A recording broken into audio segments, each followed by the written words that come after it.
এটা থাকার লাভ কি? এটা আপনার কোনো ভালো চিকিৎসা নাই, কোনো উন্নত ডাক্তার নাই। একটা সাধারণ একটা কিছু হইলেই ঢাকা নিয়ে যাওয়া লাগে, যেমন হার্টের ডাক্তার নাই, তারপরে ব্রেনে কোনো সমস্যা হইলে, ব্রেন টিউমার হইলে বা ব্রেন স্ট্রোক করলে যেই ইটা হয়, যে চিকিৎসাটা দেওয়া লাগবে ওই চিকিৎসাটা ওনারা তো তাৎক্ষণিকভাবে দিতে পারে না। একই ডাক্তার রাউন্ডে দেখে, সেও একটা মানুষ। 9:30 গিয়ে সে যে রাউন্ডে ঢুকে 12টা পর্যন্ত যদি রুগী দেখে আইসা, তারপর যদি চেম্বারটা মানে বহির্বিভাগে দেখে,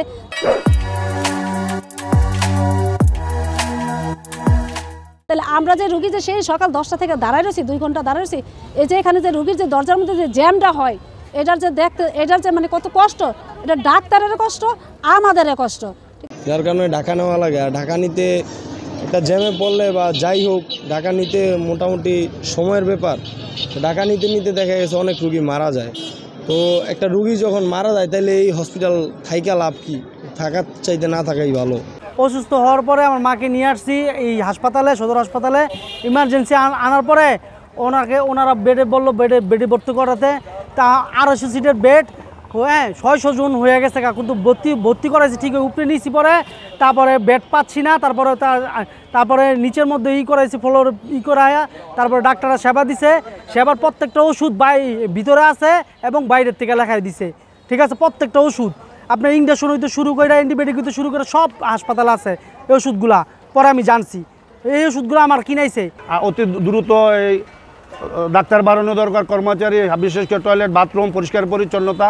দেখেন ভাই, আমি নিজে একজন রুগী নিয়ে আসছিলাম, আমার সমস্ত ওষুধ আমার কিনে আনতে হয়েছে। কি ওষুধ যদি ঠিকমতো কিছুটা পাওয়া যেত এখান থেকে, তাহলে হয়তো আর একটু সুবিধা হতো। আমরা যে ভিতরে ডাক্তার দেখাইতেছি, ওই জায়গায় কিছু লোক থাকে, লোক দাঁড়ায় থাকে, তাদের যেই রোগীগুলো আছে তাদেরকে আগে দেখায়। আজকেও প্রায় মহিলারা মানে খুবই বিঘ্ন, মহিলারা মারামারি লেগে গেছে এই অবস্থায়। বিশাল লোক, কিন্তু যে একটা ডিসিপ্লিন, দাঁড়ানোর জায়গা নাই। একটা যে একজন লোক দাঁড়াবে, যাবে, আসবে, একটা মহিলা আমার মা সমতুল্য, তাকে কোলে করে নিয়ে যাচ্ছে, কিন্তু লোকের জন্য নিতেই পারতেছে না। এই যেখানে মানে কোনো টিকিটের কোনো ডিসিপ্লিন নেই এবং ডাক্তার দেখানো সিরিয়ালও ডিসিপ্লিন নেই। বেলা আমরা হসপিটাল আসি 9:30 পৌনে 10টায়। তো আসার পরে আমরা লাইনে দাঁড়াই। লাইনে দাঁড়ানোর পরে এখানে লোকজন কম, আমরা ঘন্টার পর ঘন্টা লাইনেই দাঁড়ায় থাকি। তারপর 5 টাকা টিকিটের মূল্য, 10 টাকাটা দিলে আমরা ভাঙতেও পাই না, আমরা টিকিটটাও নিতে আমাকে দেরি হয়। এখানে আবার লাইনে দাঁড়ানোর পরে আবার যখন হসপিটালের ডাক্তারের সামনে যাই, তখন আবার 1-1.5 ঘন্টা লাইন। তো ওইখানে ওই লাইনের শেষে আবার যখন আবার ওষুধ আনতে যায়, ওইখানেও 1-1.5 ঘন্টা।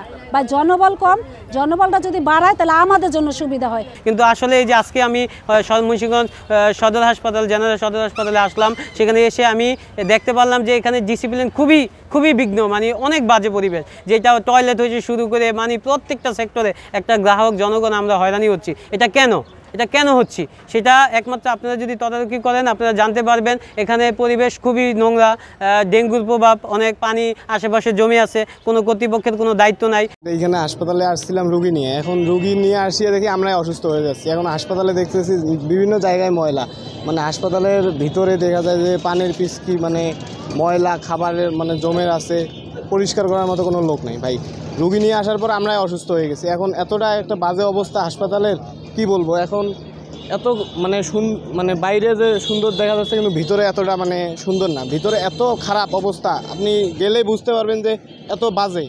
আমি ডক্টর আবু হানা মোহাম্মদ জামাল, তত্ত্বাবধায়ক মুন্সিগঞ্জ জেনারেল হসপিটাল।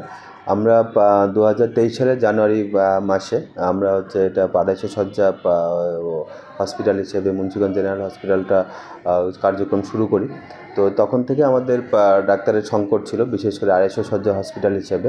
তো সেক্ষেত্রে আমাদের ডাক্তারের যে পোস্ট ছিল আর কি, ওই সময় 57টা আমাদের 250 শয্যার ডাক্তারের পোস্ট ছিল। এর ভিতরে 41টা পোস্ট আমাদের এখন পূরণ আছে, বাকি 16টা পোস্ট ভ্যাকেন্ট আছে। এর পার্সেন্টেজ হিসাব করলে প্রায় 28.7% হচ্ছে আমার এটা ভ্যাকেন্ট পোস্ট আছে। আমার সবচেয়ে বেশি ভ্যাকেন্ট আছে আমার নার্স, সিনিয়র স্টাফ নার্স যারা আছে, এখানে আমার 99টা পোস্ট আছে আছে, তার মধ্যে 56টা পূরণ করা আছে এবং 43টা পোস্ট ভ্যাকেন্ট আছে আর কি। তো আসলে আপনারা জানেন যে নার্স একটা হসপিটালের সেবা দানের ক্ষেত্রে নার্সের খুব অপরিহার্য বিষয়। তো এত পরিমাণ নার্স যে আমার ভ্যাকেন্ট আছে, শূন্য পোস্ট আছে, এটার জন্য আমাদের সেবা দিতে হিমশিম খেতে হচ্ছে। এখানে প্রায় সবসময় 250 থেকে 300 রুগী ভর্তি থাকে হসপিটালে সবসময়। তো যদি পর্যাপ্ত নার্সের ব্যবস্থা না হয় তাহলে আমাদের চিকিৎসা সেবা দিতে যে আমাদের কিছুটা কষ্টের মধ্যে পড়তে হচ্ছে।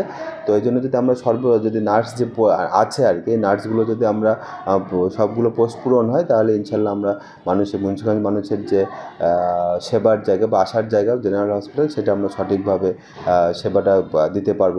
গত 30শে জুন আমাদের মুন্সিগঞ্জে যে আউটসোর্সিংয়ের সাথে আমাদের কন্ট্যাক্ট ছিল, সেই কন্ট্যাক্টটা শেষ হয়ে যায়। তারপর থেকে আউটসোর্সিং আমাদের এখানে কাজে নেয়। না থাকার কারণে আমার হসপিটালে পরিষ্কার পরিচ্ছন্নতা রাখতে যে আমরা হিমশিম খাচ্ছি, বিশেষ করে বর্ষা মৌসুম চলছে, এই সময় আসলে হসপিটাল পরিষ্কার রাখতে গেলে আমাদের খুবই কষ্ট হচ্ছে এবং আমরা এর জন্য খুবই কষ্ট করা হচ্ছে। আমরা 16 জন এখানে ক্লিনারকে আমরা একটু অন্য উপায় মানে তাদেরকে যৎসামান্য কিছু দিয়ে আমরা এখানে রাখছি আর কি। তো যদি আউটসোর্সিংয়ের আমরা অলরেডি সরকারের কাছে অনুমোদনের জন্য পাঠিয়েছি, যদি এটা অনুমোদন হয়ে আসে, আমরা টেন্ডার যদি সঠিক করতে পারি এর ভিতরে, তাহলে আমাদের এই সমস্যার সমাধান হবে ইনশাল্লাহ আর কি।